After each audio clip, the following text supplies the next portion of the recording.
Today I'm making a quick video showing you how to replace the reverse light bulb on a 2015 Golf Sportwagen. So the first thing you want to do is open the back up.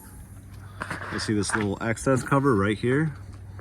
There's a little slot here, so just get a little screwdriver or a trim tool, get it in there and kind of pull down.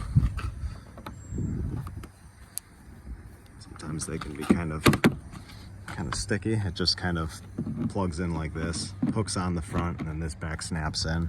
You can see these little barbs, and that's what I was kind of fighting. With that out of the way, you can unplug it. It makes it a little bit easier, but you can also just pull these little tabs away.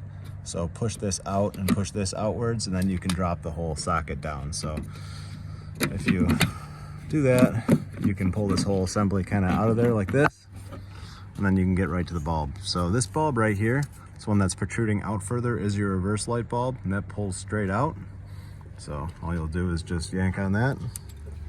Here it is. Stick the new one in and put it back together the same way you found it.